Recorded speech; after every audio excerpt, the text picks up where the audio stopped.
Welcome on in here to First Pitch. Hey, better late than never for you live viewers. We're here, and by the time we all go to bed, we might just have a damn World Series set up and ready to go, but we'll find out if the Phillies can get it done. We'll hear what our experts think, but first, we're going to talk Texas and Houston. Let's welcome in the great guest that I have joining me here. I got Adam Trigger and Drew Martin alongside me breaking down the two games that we have on the slate here today for the championship series.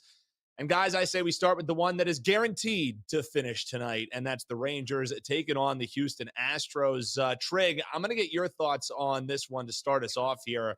Houston, obviously the home team here. You almost think that they wish that they were playing at Globe Life Field in Arlington with the way that they've hit there all season long and in this series. But Houston is the home side. Texas with a rout yesterday.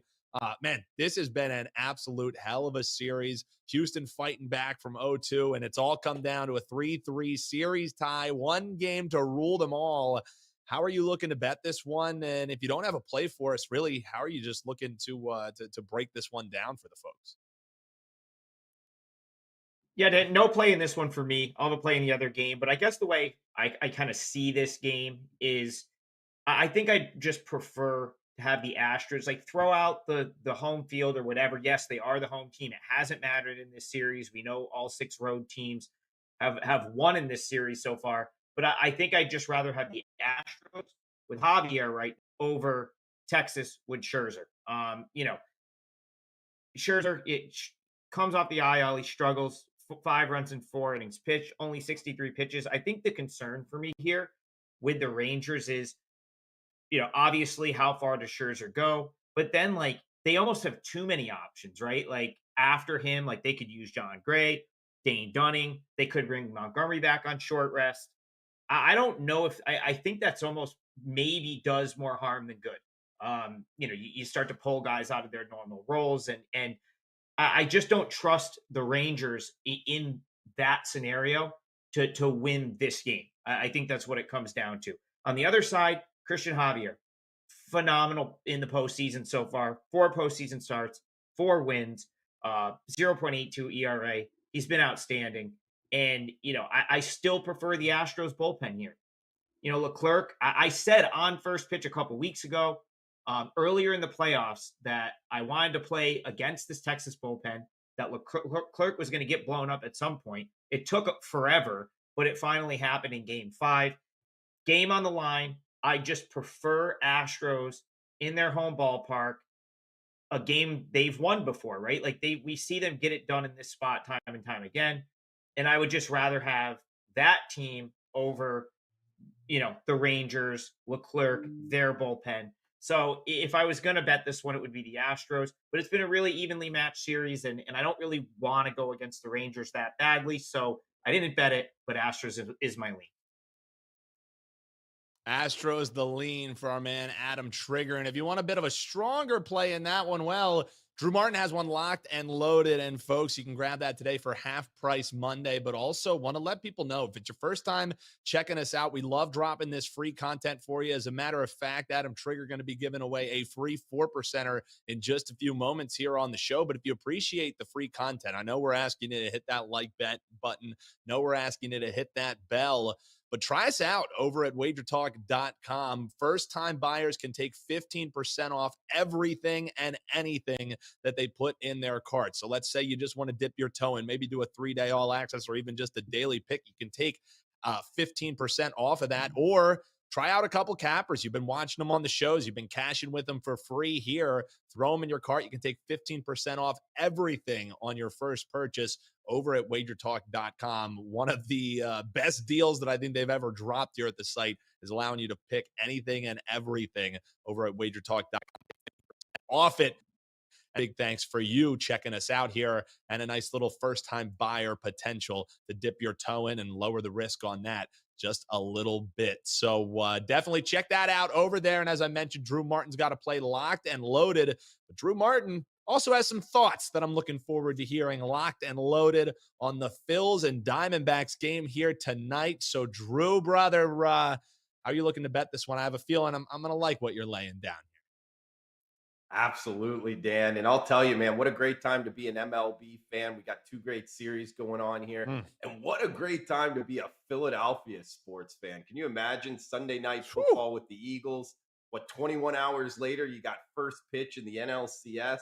Man, this is fun stuff. And I'll tell you, Dan, I am on the Phillies. -1 Mm. is how I attack this, -135. And I'm back in Aaron Nola here. He's on the hill for the Phillies. He's had 3 postseason starts. He has a sub 1 ERA, a 19-2 strikeout to walk ratio. Love that. Also, the former LSU Tiger, when you watch him pitch, it's like really precise. And I think that it kind of matches up well against this D-backs lineup. We'll see if that's the case. And on the other side, it's Merrill Kelly going for the D-backs. Overall, he's a solid pitcher. Don't want to take anything away from him, but he hasn't been as good as Aaron Nola of recent. And he has a 3 ERA on the season. But even more importantly, Dan, and this is where I think we kind of get a matchup angle advantage on the Phillies. He has 5 walks in his 2 starts this postseason. And 5 walks in 12 innings, that's showing a little bit of a command issue and going on the road in one of the most difficult environments to play that I can really remember in MLB. This Phillies home crowd in the playoffs, it has been absolutely electric. That's something I worry about. Back in Merrill Kelly on the road, can he find it? I think he's going to have a little bit of trouble here, guys. And in the structure of the bet, I chose the -1 Philadelphia line, -135, mainly because I don't like laying -1.5 with the home team because it's 9 at bats to 8 at bats, and there's a defensive kind of situation that can happen in the 8th and 9th inning where you're not totally in line with the team that you're playing on. So, and I also don't like laying more than, -140 ish in MLB, and we're getting the -180 here with the Phillies. So, I did the -1 line, Dan, -135. If your book doesn't offer the -1 line, if you split the bet on the money line and the run line, that will get you about where you need to be. So, Dan, for my bet in this one, I am on your Philadelphia Phillies -1, -135 to punch their ticket into the World Series.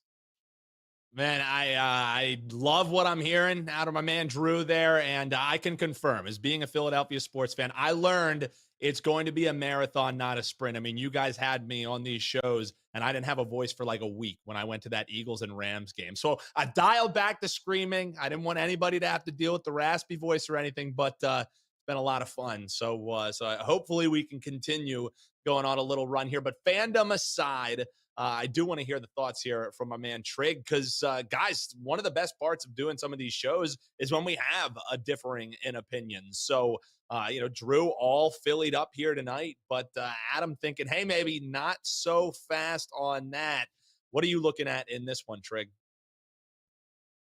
So you can't argue with a lot of the numbers here. They favor Philadelphia. And you can make a great case for the Phillies winning this game and advancing to the World Series in this spot. But the ticket count and money is so lopsided that I think it's created some numbers value on the Diamondbacks and specifically on the +1.5. So if you look at the playoffs, just in general, you rarely get chances to back a road team on the +1.5 run line at a playable price. They're almost all priced up in the -150, -160 range. And that's because the betting public will take underdogs in the postseason. And the games are typically close. They're usually lower totals. And so you get closer games, and it tends to skew the run line odds where you're usually not getting the right value to consistently play +1.5. Here, because of all the Phillies money, because it's so lopsided, you do have a chance to play the to play the visitors on the +1.5 run line. In this case, it's the Diamondbacks. I jumped in at +1.5. I think -128. I'm seeing anywhere between -125 to -135. And so let's just talk about the pros of that in general, right? Like, we know it's a do or die game for the Diamondbacks. If the Phillies win, if the Phillies lose, they get to come back tomorrow. They can clinch it on their home field tomorrow. Arizona loses this game, they're going home. Um, we know they get the extra at bat. That's part of the beauty of getting the road team on the run line is you essentially force Philly to not only win the game, but win by 2 or more runs and do it in 8 at bats. Because the only way Philly is batting in the bottom of the ninth, of course, is if they're tied or trailing, in which case I think you take your chances there with the +1.5. I know I would. Um, you talk about the matchup, and this is something I like to do this during the regular season. You don't always get the chance to do it during the playoffs, but when a matchup happens, like we saw in game 2, Merrill Kelly against Aaron Nola, and it's such a blowout, 10-0. Aaron Nola pitches a great game. Merrill Kelly gets knocked around a little bit, and the Phillies win so lopsided. If that matchup happens again, like 6 days later, I almost always look to go the other way. The reason being, these guys are pros.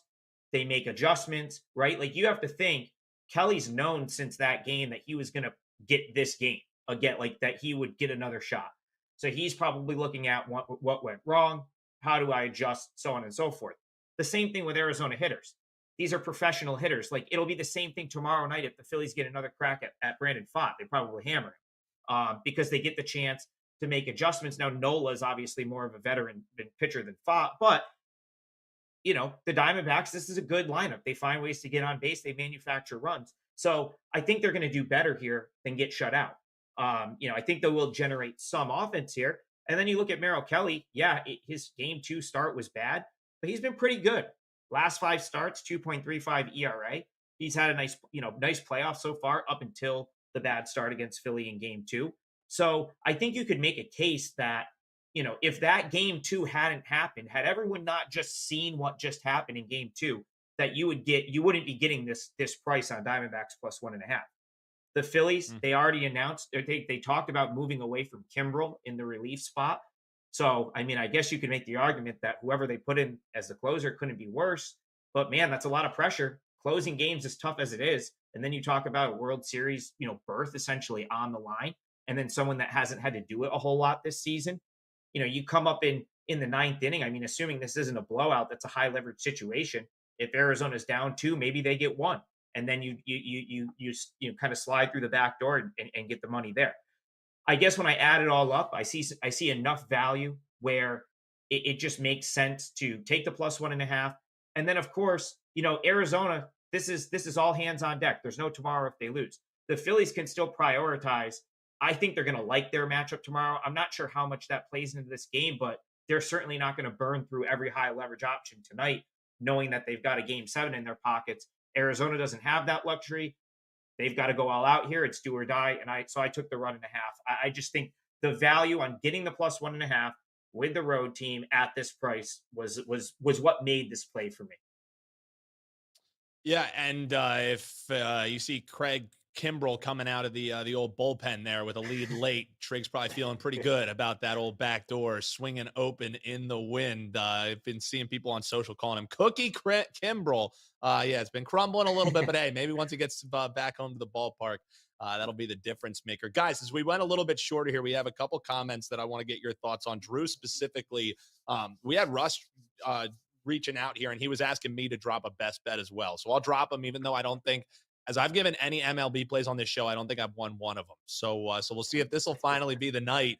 But you were talking about Phils and how you like him for the game. Does it make sense, even though they're opposing Kelly, and you heard Trig's thoughts on how he thinks he might be in a bounce back role? Does it make sense at all to look at the Phils in the first 5? We had a couple different comments wanting to know your thoughts specifically on what you see on this first 5 for the Phillies. It's not like it gets all that less juicy since they're such big favorites on the money line. But is there anything there for you, either team total or over, under? Any thoughts just as far as betting the first 5 in this game with 2, quote unquote aces on the mounds for both squads? Sure, Dan. It's a great question. You know what? I it's correlated for sure. I didn't personally, Dan.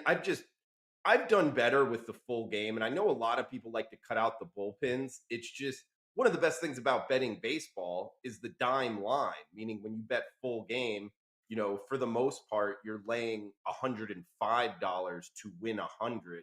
Whereas when you bet pretty much almost any other sport, you have to risk $110 to win 100. So over the course of many bets over the course of the season, it does make a difference. That's what always makes me kind of lean towards betting full game. But you know what, Dan? It's not a bad look. I'm seeing it as low as minus 170 here.